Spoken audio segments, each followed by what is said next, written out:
Tá aí? Então vou tirar meus óculos então. Melhor é o princípio e melhor é o paciente do que o arrogante. A pergunta, queridos, que eu fiz para o Senhor quando Ele me deu essa palavra, por quê? Meu Deus, peguei a palavra que o pastor Bruno pegou. Aqui, pastor, abriu a sua palavra. Tá vendo como eu fico relendo o que eu sou breve? Deixa eu só. Isso, está aqui. Quando Deus me deu essa palavra, querido, esse versículo de forma específica, melhor é o começo das coisas do que o seu fim. A primeira pergunta que eu fiz para o Senhor é por quê? Por que o final é melhor? Porque o nosso Deus é um Deus de novas oportunidades. O nosso Deus é um Deus que, quando Ele abre uma porta e nós não percebemos que a porta foi Ele que abriu, em algum momento da nossa vida Ele vai abrir de novo uma outra porta, querido. O nosso Deus é um Deus que Ele gosta de se revelar de novo a nós. O nosso Deus não é um Deus que Ele fala uma vez e Ele não fala mais não. O nosso Deus, Ele se assemelha a nós como pais, queridos. O pai, Ele fala uma vez e Ele fala de novo, e Ele fala de novo. E a mãe fala uma vez e Ele fala duas. E vai falando uma vida inteira. Até o filho ouvir. Até o filho obedecer. Não é assim que acontece? Quantos pais, quantas vezes nós temos aqui? Tem algum pai aqui que falou uma única vez com o seu filho e o seu filho se transformou? Qual é o pai aqui que o filho fez uma vez só caca nas fraldas? Só faz uma vez de cada vez, né? Mas não é assim, queridos, com uma criança. A criança nasce, ela não fala. Ela não se expressa, né? De forma que a gente consiga imaginar o que ela está falando. E a gente vai deduzindo o que ela está querendo. E aí daqui a pouco a criança começa a falar. Ela começa a andar sozinha. Eu lembro da Isabela. Tinha 1 ano e 1 mês.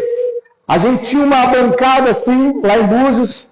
E eu botei aquela cadeirinha assim que a criança fica tipo numa sacolinha, sabe? Aquela cadeirinha que fica assim nas mesas. Não sei como é que é o nome daquela cadeira. Oi? É cadeirinha que fica na mesa. É isso aí, mano. E eu lembro que a dela tinha 1 ano e 1 mês. Eu botei ela na cadeirinha assim e eu sempre dava comida para ela. E ela falou, não.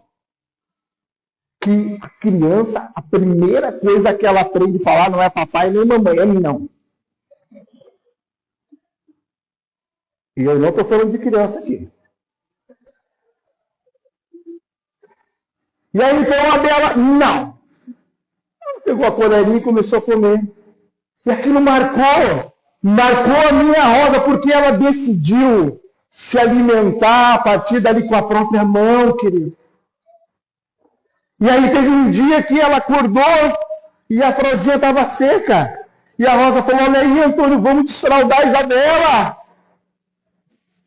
E tem sido assim, todo dia uma coisa nova. E eu amo ser pai, eu amo cuidar dela. Eu amo as vitórias que ela vai tendo todos os dias, querido. E o nosso pai, ele é igual. Então, quando eu leio essa palavra aqui, melhor, não é o começo, melhor é o final das coisas, eu vejo, ainda há chance, ainda há uma solução para mim, querido. Porque o meu pai não desistiu de mim, apesar dele. Porque nós somos falhos, nós somos fracos. Nós falamos coisas que não devemos. Olhamos coisas que não devemos, tocamos em coisas que nós não devemos, andamos por caminhos que o Senhor não quis que nós andássemos, querido. Mas Ele me ama, E Ele me ama, e Ele me ama, e mesmo que eu não queira ser amado, Ele vai me amar. Então, nessa noite, querido, eu quero começar essa palavra dizendo: ainda há uma chance para cada um de nós. Por que é melhor o final? Porque muitas vezes nós erramos lá no princípio. Quantos casamentos começaram tortos, queridos?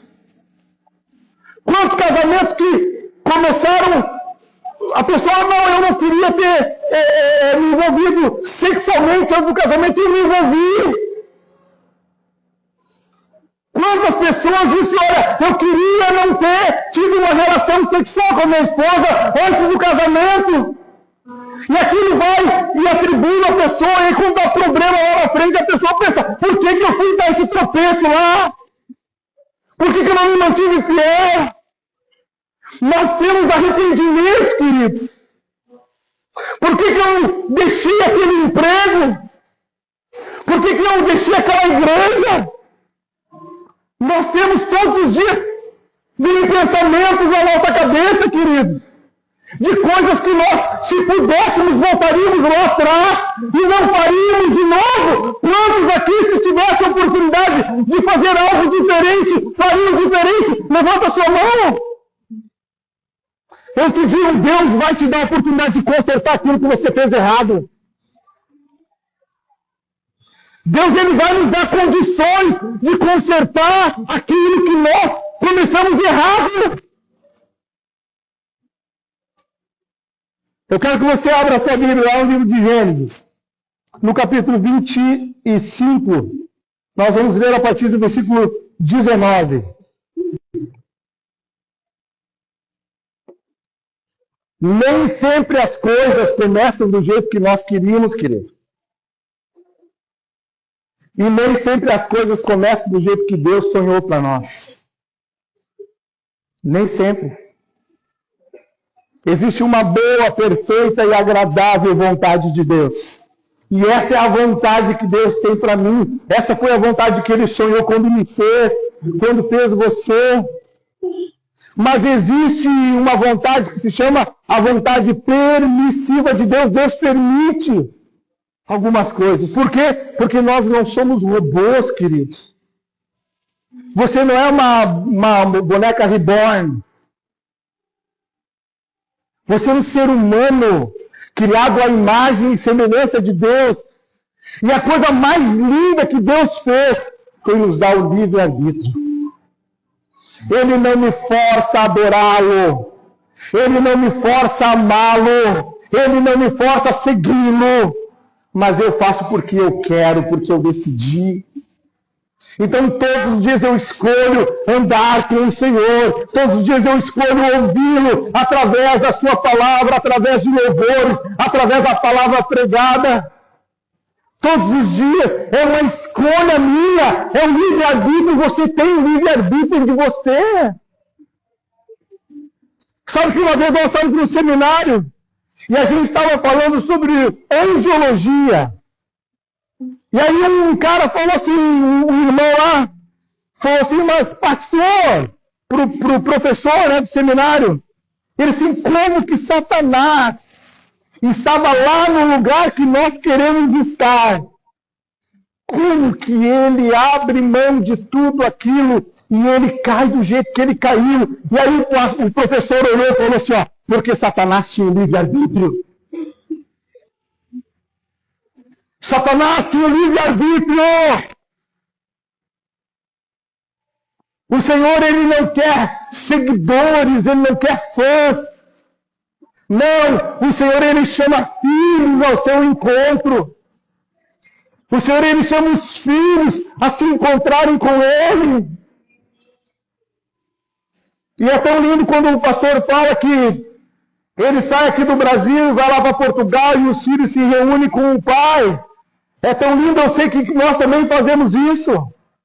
A gente vai se... Os pais exigem que os filhos estejam próximos. Eles não exigem, querido. Mas eles amam quando os filhos são próximos. Não é verdade? Aquela mesa, né? aquela mesa grande, né, irmã? Aquela mesa grande, todos os filhos ali, os netos, os bisnetos, os agregados, tá todo mundo junto ali. E aí o coração do pai, ele se alegra. Ele não fica cobrando, o meu filho, não. Mas ele se alegra. E o nosso pai, ele se alegra quando nós vamos de encontro a ele. Amém? Cadê a palavra? Gênesis capítulo 25, versículo 19. Nós vamos falar sobre Jacó. Eu quero falar sobre alguns personagens nessa noite, queridos. Tem como abrir lá? Isso.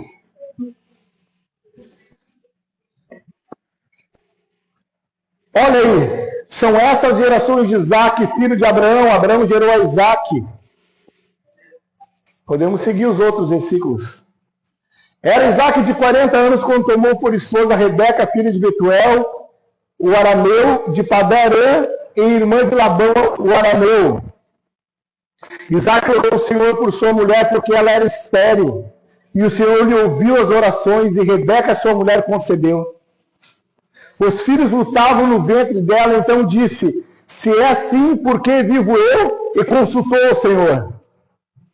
Respondendo o Senhor: 2 nações há no teu ventre, 2 povos nascidos de ti se dividirão. Um povo será mais forte que o outro, e o mais velho servirá ao mais moço. Cumpridos os dias para que desse à luz, eis que se achavam gêmeos no seu ventre. Saiu o primeiro ruivo, todo revestido de pelo, por isso lhe chamaram Esaú. Depois nasceu o irmão, segurava com a mão o calcanhar de Esaú, por isso lhe chamaram Jacó. Era Isaac de 60 anos, quando Rebeca deu-lhes a luz. Queridos, nós sabemos que o nome ele é muito importante, não é verdade? O nome ele é muito importante. O nome ele representa, não na nossa cultura, né? Mas o nome na Bíblia, ele representa a identidade da pessoa. Então, por isso que Jacó, quando ele nasce, quando o irmão dele nasce e ele vai nascer, ele está agarrado ao calcanhar do seu irmão, Esaú. E aí, então, o significado de Jacó, esse primeiro significado de Jacó é agarrador. Eu sei que nós, né,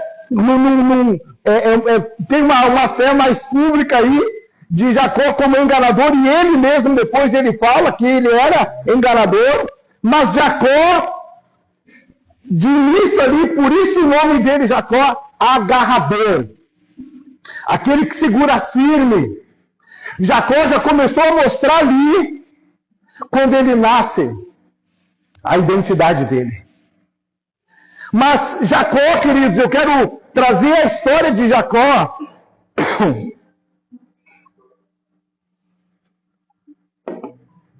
Porque nós somos acostumados com histórias bonitas. Não é verdade? Porque o fulano, ele era um traficante. E esse fulano, um dia, ele se converte, ele aceita Jesus. E aí ele vira santo. Vocês já viram isso? Nunca mais pecou. Eu fui num encontro com Deus, e aí o cara começou a contar a história dele. E eu fiquei frustrado quando ele contou a história dele. Frustrado. Porque estavam 80 homens lá, chorando os seus pecados. E ele foi lá e falou assim: olha, gente, depois que eu conheci Jesus, eu nunca mais pequei.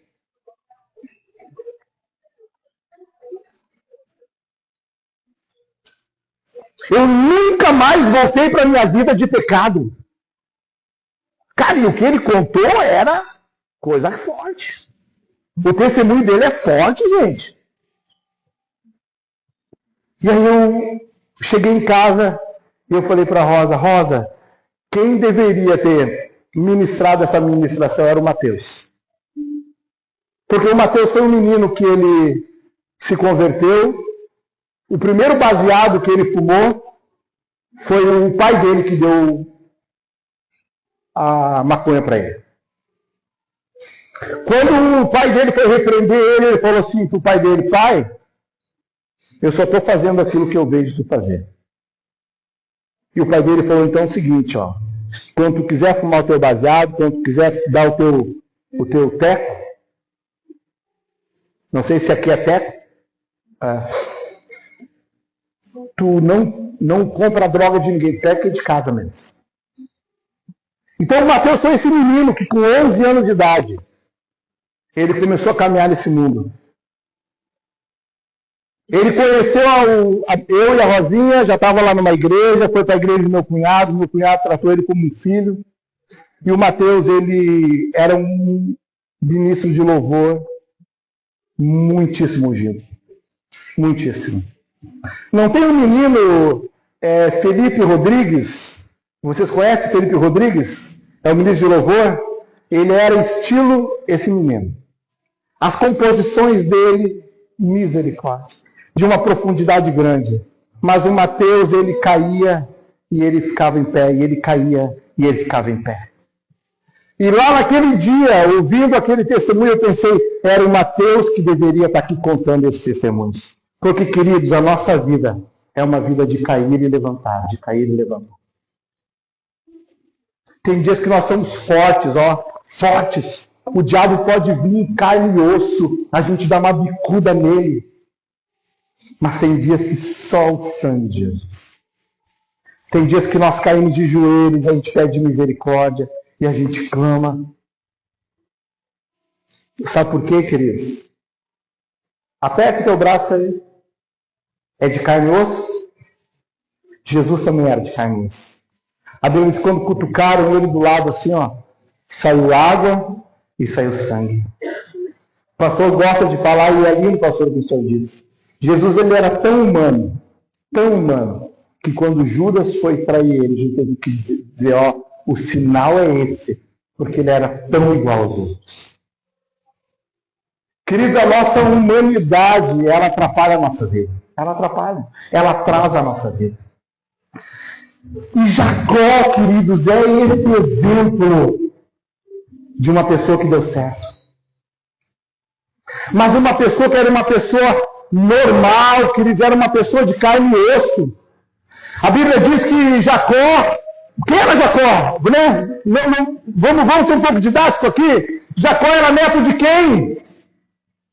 Abraão, Isaac, Jacó. O cara que era o cara, era o avô dele. A Bíblia diz que Jacó, ele já nasceu querendo tomar o lugar do irmão dele, não é verdade? Mas havia uma profecia sobre Jacó, que ele seria maior do que o irmão. Amados, nós temos que entender isso. Há uma profecia sobre a sua vida. Você não precisa puxar o tapete de ninguém. Há uma profecia. Não, mas não sou eu. Não é assim que se faz de forma natural. Deus não trabalha com coisas naturais. O nosso Deus é um Deus sobrenatural. Ele age no ordinário, mas ele ama trabalhar no extraordinário. O nosso Deus é um Deus que abre os olhos de cegos, que levanta o paralítico, querido. Deus é esse Deus que ainda faz milagres nas nossas vidas. Deus é o Deus que muda o coração das pessoas. Ele muda. Ele ainda tem esse poder de mudar os corações, de transformar os corações das pessoas. E Jacó, querido, ele não consegue entender isso, que não é ele que vai fazer as coisas, que é o próprio Deus que já o escolheu. Mas nós olhamos tanto a circunstância, nós deixamos tanto que as circunstâncias, que as palavras duras, que as tristezas, que as angústias, que os tropeços que nós passamos nos paralisem. E nós precisamos, queridos, olhar para o Senhor. Olhar para o Senhor, queridos. A gente estava lembrando essa semana. A Rosinha vai lançar o livro dela lá no Rio Grande do Sul. Na igreja de um pastor que é muito querido nosso. Um pastor que foi ele que nos dava conselho no nosso casamento. Quando nós tivemos problema no casamento, ele foi lá e nos ajudou a se firmar. Nos ajudou a nós consertar o nosso casamento, a colocar o nosso casamento nos trilhos. Quando a Rosinha teve problemas que eram recorrentes espirituais, vocês não sabem, a Rosinha era perturbada quando era criança. A minha sogra, daí a minha sogra,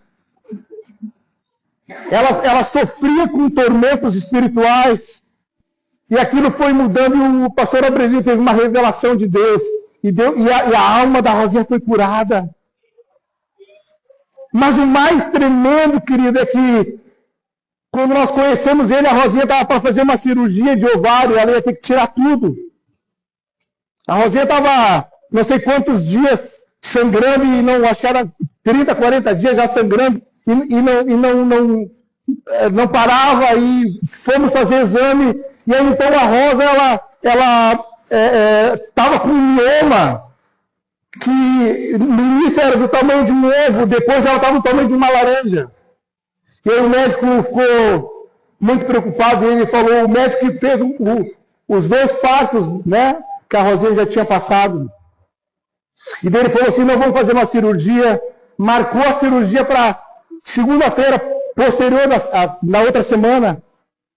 E aí meu concunhado aparece com esse pastor que a gente não conhecia.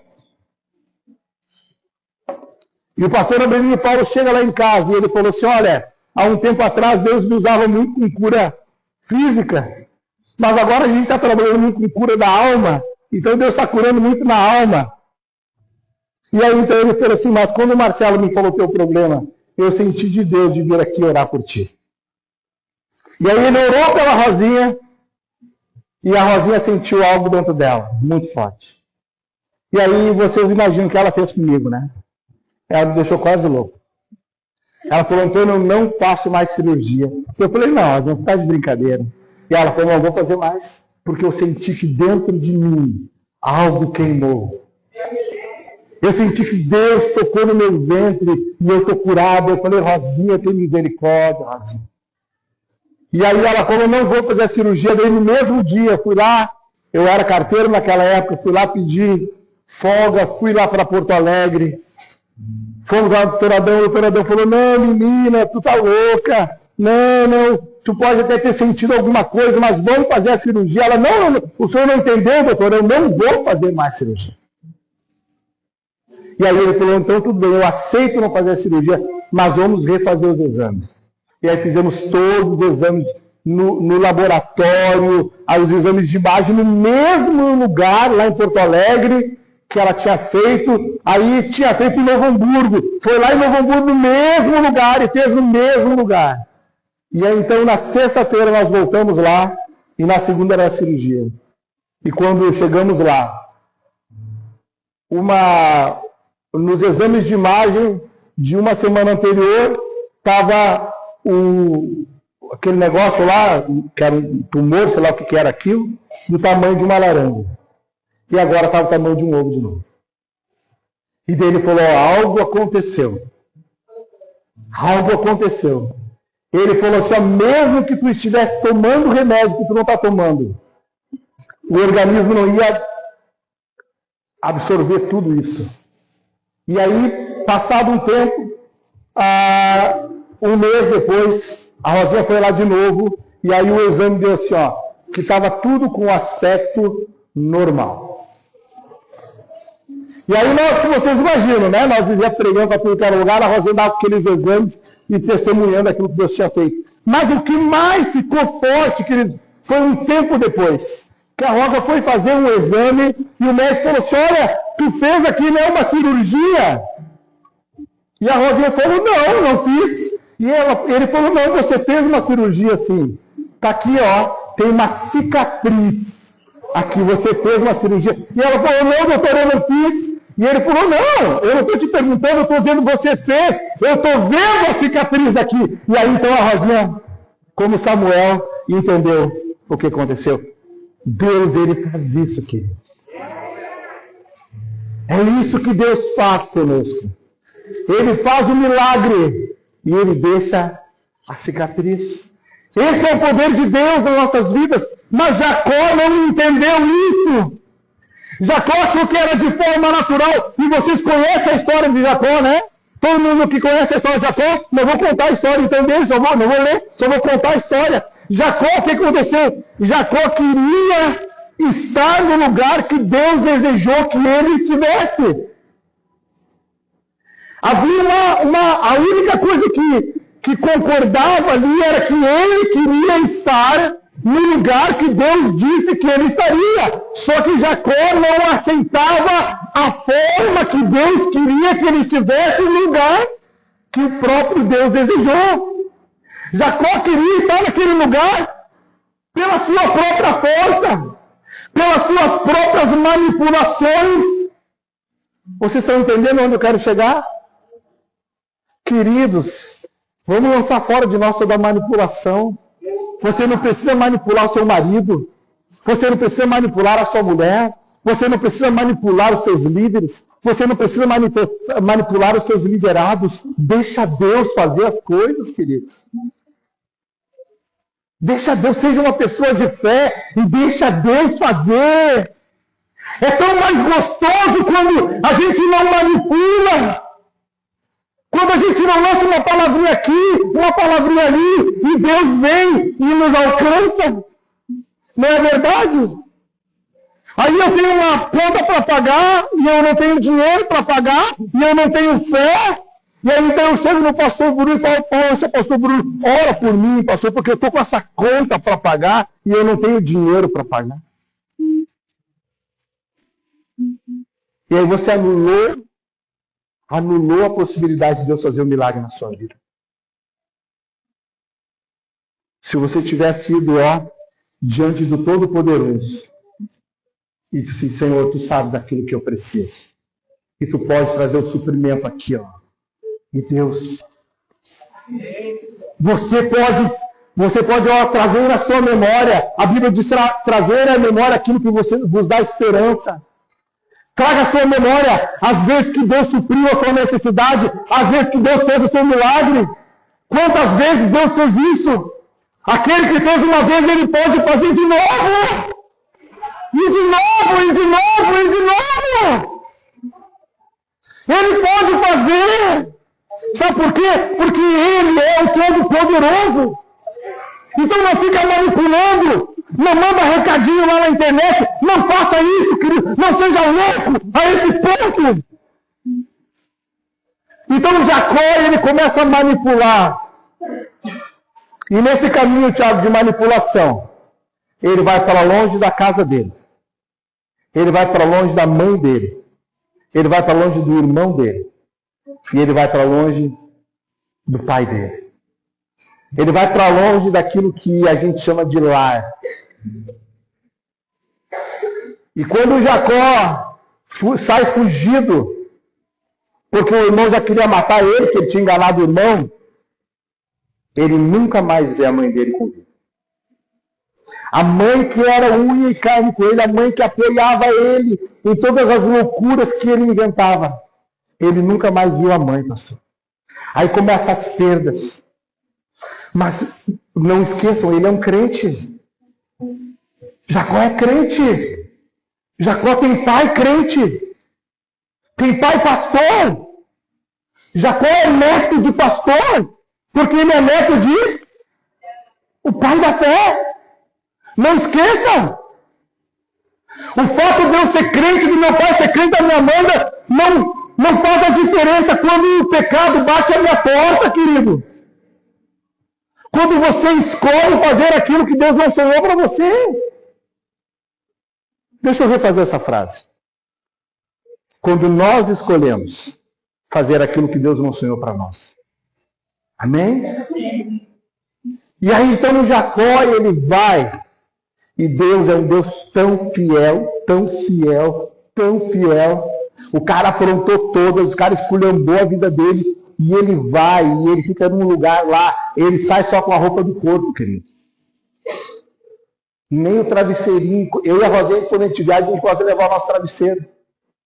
que o meu travesseiro, além de ser da NASA, ele tem umas ondulaçãozinhas assim, virei fresco. E aí então eu só durmo com o meu travesseirinho da NASA, com as ondulações. Se eu dormir no meu travesseiro, me dá dor de cabeça, tu acredita? É muita frescura. Mas quando a gente vai viajar, a gente leva o nosso travesseirinho. Jacó não teve tempo de pegar o travesseiro dele.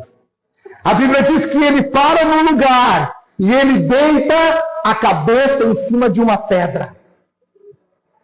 Ele fez uma pedra ao seu travesseiro e o teto da sua casa eram as estrelas do céu. Mas nesse lugar, Deus vem e fala com ele. O cara está todo errado, o cara fez um monte de coisa que Deus não sonhou para ele, mas Deus não deixou de visitá-lo, Deus não deixou de falar com ele. Então não aceite acusação, não importa quão longe você tenha ido. Deus, ele vai falar com você, ele vai falar com ternura, ele vai falar com amor, porque ele quer te resgatar. E aí, então Deus vem e fala com Jacó. Mostra para ele. E aí então ele é ousado na presença de Deus. Ele fala assim: Senhor, se eu for na minha jornada e tu me abençoar nessa jornada de forma que eu possa ir e voltar, ele já garantiu a volta. Tu serás o meu Deus. E de tudo que eu ganhar, eu te darei o dízimo. E ele vai, querido.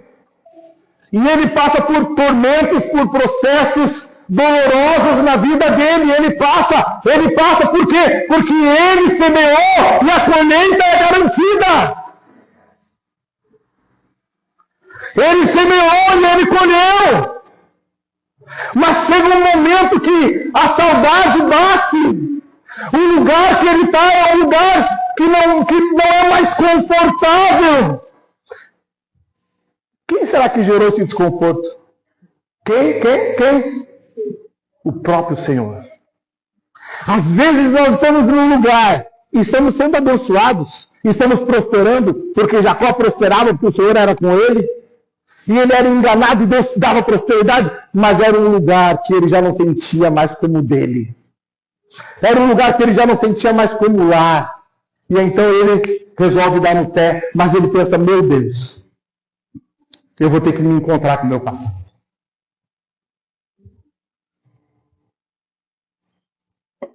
Eu vou ter que me encontrar com o meu irmão. E aí então ele vai, leva tudo que ele tem. E ele faz uma coisa, querido, que é maravilhoso. Antes de encontrar com o irmão, ele vai para um lugar. E neste lugar ele tem um encontro real, vivo e verdadeiro com Deus. Então, pega essa que eu vou entregar agora para você. A melhor, o final das coisas só é melhor que o começo, sabe quando? Quando no meio do caminho nós temos um encontro com Deus. O começo de Jacó não foi muito bom. Não foi assim. Mas no meio do caminho, ele se propôs diante de Deus. Ele disse: tu serás meu Deus. Mas ele era um crente de banco. Ele era um crente que assistia o culto, não participava do culto. Ele era um crente que cantava, mas não adorava. Ele era um crente que dava o dízimo, dava oferta, mas não entendia como é que funcionava o reino. Ele era um crente que só funcionava de domingo a domingo. Mas chega uma hora que ele não se contenta só com isso. Ele fala: não, só vir ao culto, só dar o dízimo, isso, eu quero mais. E aí então quando ele pede mais, o Senhor vem e toca nele. Mas toca nele que quando as pessoas olhavam para ele e diziam: não, esse não é Jacó. Esse não é Jacó, porque o jeito que ele anda não é o jeito que Jacó anda. Esse não pode ser Jacó, Porque Jacó não é assim. Jacó não fala desse jeito. Eles não sabiam que ele tinha tido um encontro com Deus. Quando nós tivermos um encontro real, vivo e verdadeiro com o Senhor, as coisas vão ser diferentes e o nosso final vai ser diferente, querido. Então ele temia que o encontro com o irmão, mas ele já tinha tido um encontro com o Todo-Poderoso. O que é o encontro com o irmão? O que é o encontro com o inimigo? O que é o encontro com o pecado? O que é o encontro com o próprio Satanás? Se eu já tinha um encontro com Deus. Quando eu passo pelo encontro com Deus, quando eu encontro Deus no meio do caminho, tudo o resto é fácil, querido. É fácil, é fácil, é fácil. E aí, então, quando ele encontra o irmão, é aquilo que a Rosinha escreve lá no livro dela, De Volta ao Jardim. Não tem soco, não tem briga, não tem discussão, tem abraços, tem choro, tem reconciliação, querido. Ele continua vindo na direção do dia, querido. Ele continua. E nós precisamos passar por esse Peniel, por esse encontro com Deus. Então, quando eu perguntei para o Senhor, por que, Deus? Por que o final é melhor do que o começo? O Senhor falou, porque no meio tem um encontro. Voltou? Voltou. Era eu mesmo aqui o problema. Às vezes a gente acha que o problema é o outro, né?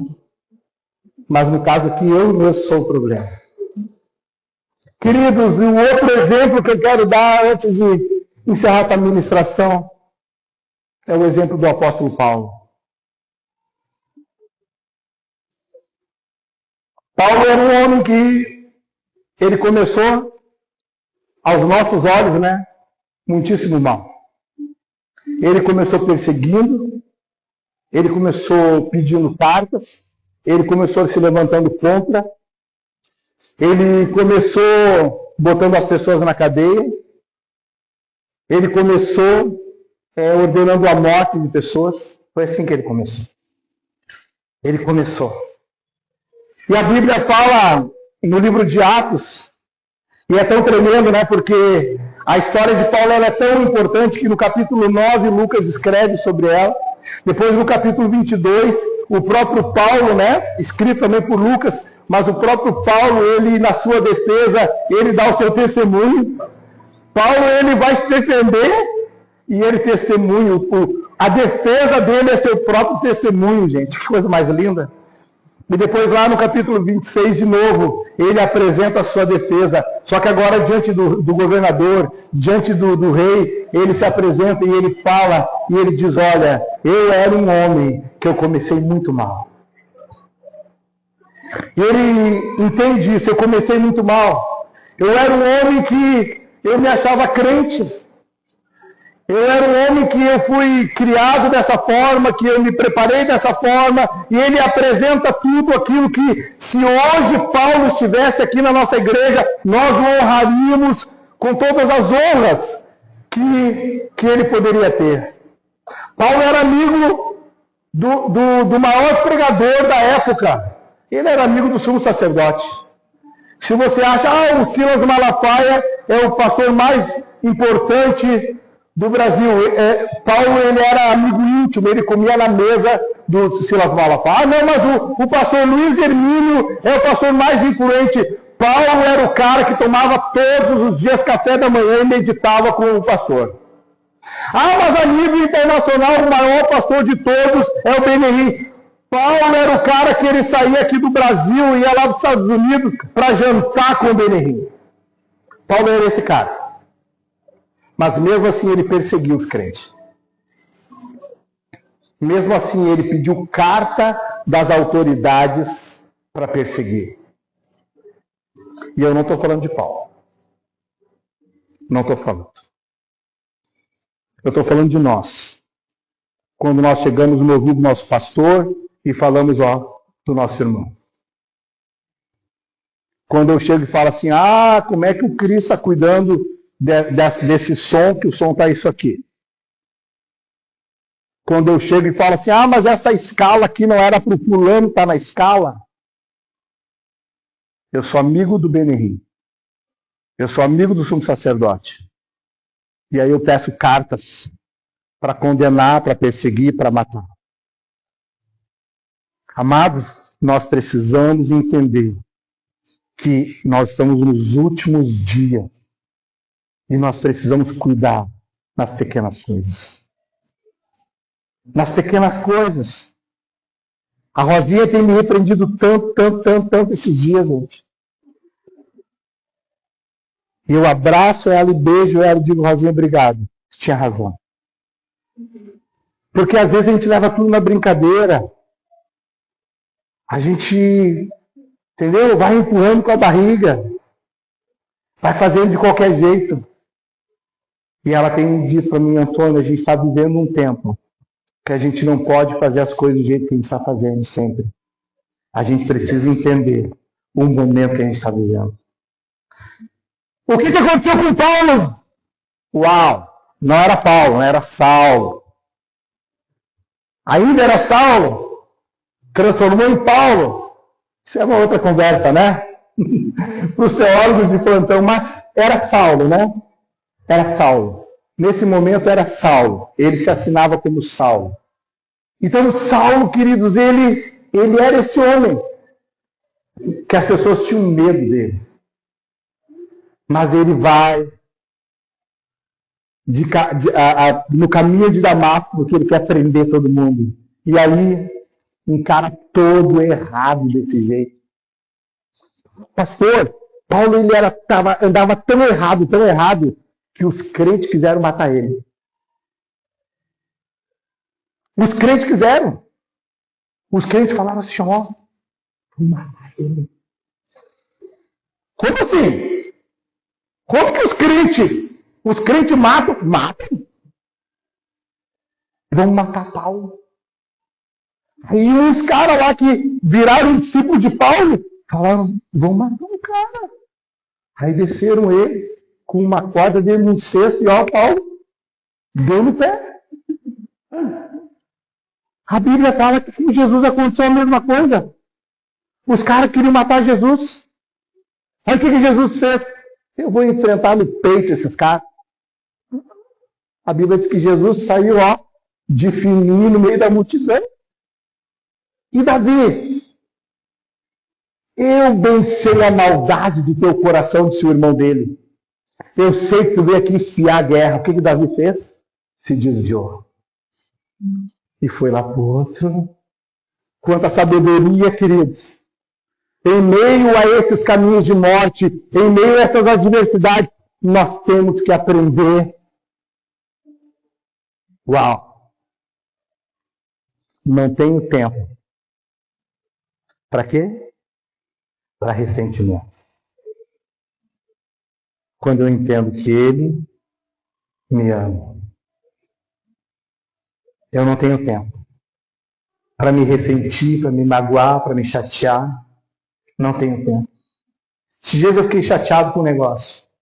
E a Rosinha falou assim, Antônio, meu Deus do céu. Que idade tu tem, Antônio? A Rosinha é terrível, cara. A Rosinha, ela tem essa carinha bonitinha assim, mas ela é terrível.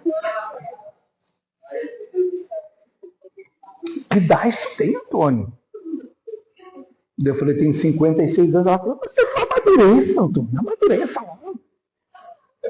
Passa por cima disso. Porque tem coisa que não é nem espiritual, né, gente? É da maturidade mesmo, né? Mas Paulo, querido, ele era esse cara que os crentes queriam matar ele. Tinham razão de matar. Tinham razão. E aí ele caindo no caminho e de repente, uau!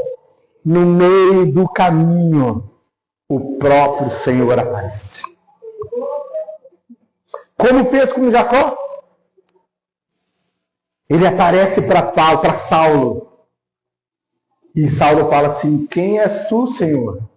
E ele falou: eu sou Cristo, aquele que você persegue. E a Bíblia diz que Paulo nunca mais foi a mesma pessoa. O começo de Paulo foi um começo que envergonhou ele muitas vezes. Quando nós lemos a história de Paulo, ele se envergonha. Macris, ele se envergonha do passado dele. Ele fala: eu era isso, eu era aquilo, eu era aquele outro. E aí ele pega aquilo que ele era de verdade, de positivo, e ele fala: diante da soberania, diante daquilo que Jesus fez por mim, eu considero isso nada. Porque ele entendeu que Deus o amou com um amor extremo.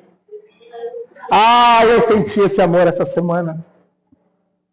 Me senti tão amado por Deus, queridos, tão amado. Quando Ele me deu essa palavra, eu falei: Deus, como Tu me ama. Porque quando a nossa esperança quer ir embora, quando as circunstâncias, quando a nossa expectativa começa a mudar daquilo que é o propósito de Deus, Deus vem com uma palavra dessa e Ele coloca a expectativa certa em nós, queridos. E eu falei: Deus, como Tu me ama, Senhor. Como o Senhor te ama, meu querido. Meu Deus, como Ele nos ama como igreja. Ao ponto de olhar para nós e não ver mais pecado em nós. Às vezes nós não conseguimos nos olhar no espelho, né? Mas o Senhor, Ele nos olha com seu olhar de amor. Eu lembro agora, olha que coisa mais tremenda. Pedro tinha negado Jesus. Pedro tinha negado Jesus. E então, trocando Jesus de um lugar para o outro, ali um pouquinho antes da crucificação, estavam tirando Jesus de um lado porque queriam dar uma chicotada em Jesus. E aí eles enchem Jesus de chicotada. E aí então, quando Jesus se levanta, que eles vão levar Jesus de volta para a cadeia, a Bíblia conta que o apóstolo Pedro está ali e Jesus olha para Pedro. E a palavra diz assim, que Jesus olhou para ele com olhos de amor. Pedro tinha negado Jesus. Pedro tinha dito: não, eu não conheço esse cara. E Jesus apanhou ali. Jesus está com a sua carne dilacerada. E quando Jesus olha para Pedro, Pedro está pensando: que homem que eu sou, porque eu era discípulo desse cara. Olha o que eu fiz. Pedro estava ao ponto de ir lá e fazer como Judas, se enforcar. Pedro estava ao ponto de tirar sua própria vida, tamanho remorso que ele sentia. Mas a Bíblia diz que Jesus olha para ele com olhos de amor. E Pedro viu: ainda tem solução para mim. Ainda tem solução, queridos. Eu não sei o que você está passando. Eu não sei qual é a situação que você está vivendo, mas ainda há solução. Ainda há tempo. Ainda há tempo. Quando eu leio aqui em Eclesiastes, capítulo 7, versículo 8, que melhor não é o começo. O começo está onde? Aonde está o começo? Sidney, o começo está onde? Nessa frase aí. O começo está lá, né? Está lá no passado. Não é isso? Ele falou: melhor não é o começo. Melhor é o... Então, o pensador está dizendo assim: melhor não é o passado, querido. O teu passado fracassado. O teu passado que tem vergonha, que quer esconder dos outros. Essas situações que você vivenciou e que ninguém sabe, mas que um dia você vai ter que deixar Deus curar. Porque tudo aquilo que atrapalha a nossa vida, um dia Deus vai curar. Ele vai curar. Você pode ter medo de dentista, Mas um dia você vai sentar naquela cadeira e você vai ouvir aquele barulho horrível, torturador. Mas você pede anestesia para o dentista e ele não vai doer. Mas ele vai fazer lá a restauração, né? E se precisar tratar o canal, ele vai tratar o canal. E se a Renata lá dentro, né? E se precisar arrancar o dente, ele arranca. Não é verdade? Mas a pessoa não fica doente. Não é verdade? Não fica, porque é melhor perder uma parte do que ficar com o corpo doente. Mas então, quando o pensador ali, Eclesiastes, ele fala, ó, melhor não é aquilo que está lá no passado, melhor é aquilo que está no futuro. Então eu te convido agora, olhe para o seu futuro. Olhe para aquilo que você vai se tornar. Olhe para aquilo que a sua casa vai se tornar. Olhe para aquilo que o seu ministério vai se tornar. Olhe para aquilo que a sua empresa vai se tornar. Olhe para aquilo que Deus vai fazer através da sua vida lá na frente. Porque o apóstolo Paulo, sabiamente, ele disse uma coisa: eu faço. Eu preciso me esquecer das coisas que ficaram para trás. Paulo precisava. Porque ele disse que ele tinha um espinho na carne que torturava ele. O que está torturando a tua mente, meu querido? Que espinho é esse que está te torturando? Será que é um perdão que você precisa liberar? Será que é um pecado que você precisa confessar? Será que é alguma coisa que você precisa abandonar na sua vida? Porque o apóstolo Paulo, ele disse, pastor, ele falou, eu me esqueço. E esquecer não é uma coisa muito fácil. Não é fácil. Ah, quem bate esquece quem...